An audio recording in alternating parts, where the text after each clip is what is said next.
Question है what happens when food materials containing fats and oils are left for a long time.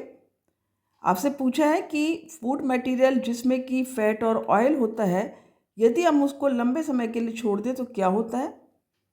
फिर कहा है आपसे list 2 observable changes, ऐसे 2 changes बताओ जिनको आपने ऑब्जर्व किया कि आपने लंबे समय छोड़ा, फिर आपको उसमें क्या दिखा, क्या समझ में आया।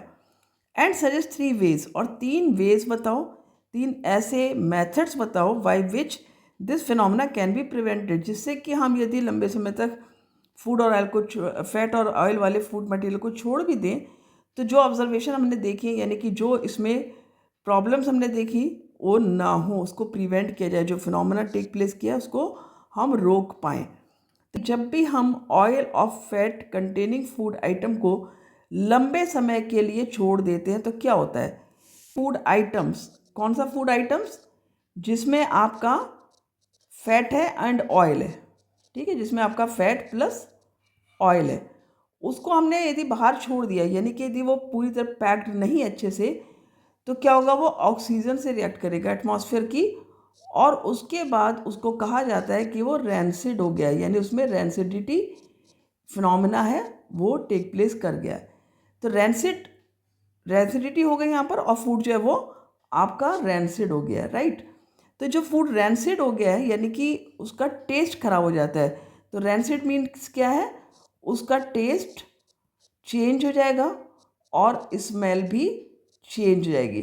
तो ये तो आपका दो चेंजेस हैं जो कि आपने ऑब्जर्व किए। तो ये तो आपकी क्या है, ऑब्जर्वेशन, ठीक है। ऑब्जर्व आपने क्या किया कि टेस्ट और स्मेल चेंज हो जाता है जब हमने फूड आइटम को इस तरह से छोड़ दिया है। फिर कहे कि हम उसको कैसे प्रिवेंट कर सकते हैं। तो प्रिवेंट करने के लिए सबसे पहला तो ये है कि आप एयर टाइट जार्स को रख सकते हैं। कोई भी फूड आइटम है उसको आप एयर टाइट जार का इस्तेमाल करके रखेंगे तो आपका फूड आइटम जो है वो लंबे समय तक चल पाएगा, उसमें एयर नहीं जाना चाहिए। यानी तुम्हें क्या करना है, prevent the entry of oxygen, ठीक है, air tight jar, so that you can prevent the entry of oxygen, oxygen को और एंट्री ऑफ एयर कर दो, ठीक है, उसको आप रोक सकें, ऐसे एयर टाइट जार में रखोगे। सेकेंड, आप क्या कर सकते हो, उसको रेफ्रिजरेटर में भी रख सकते हो। जो भी आपके फूड आइटम्स हैं उनको आप क्या कर सकते हो, रेफ्रिजरेटर में रख सकते हो, राइट। और तीसरा होता है कि आप उसमें कुछ एंटीऑक्सीडेंट्स ऐड कर सकते हो, या फिर ठीक है ऐड कर सकते हो आप क्या, एंटीऑक्सीडेंट, जो कि ऑक्सीजन का उस पर रिएक्शन नहीं होने देंगे। या फिर यदि आप देखते हो तो जो चिप्स के पैकेट्स आते हैं वो केस में पैक होते हैं नाइट्रोजन में। आपने देखा होगा कि चिप्स के जितने भी पैकेट्स होते हैं वो या नमकीन के, वो फूले हुए होते हैं, जब आप उसको खोलते हो तो उसमें से कोई गैस निकलती है, वो गैस क्या होती है, नाइट्रोजन होती है, ठीक है। तो या फिर आप फिल द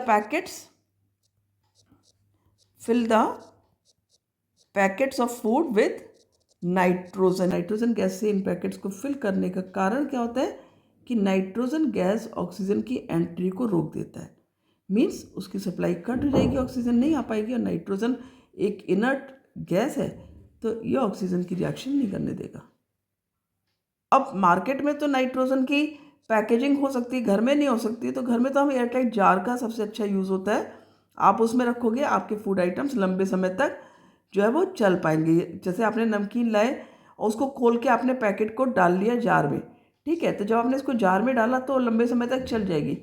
लेकिन यदि आपने पैकेट में ही नमकीन रहने दी, आपने उसमें से निकाला, खाया, फिर इस तरह से रखी, फिर 4-6 दिन बाद खाया, तो आपको उसका टेस्ट उतना अच्छा नहीं लगेगा। क्यों? क्योंकि वो अब तक रैंसिड हो गया, बिकॉज उसके जो ऑयल है उसने किससे रिएक्शन कर लिया, ऑक्सीजन से, ठीक है। इसी तरह चिप्स के पैकेट में जो मार्केट से आते हैं इनमें तो नाइट्रोजन गैस फिल कर दी जाती है।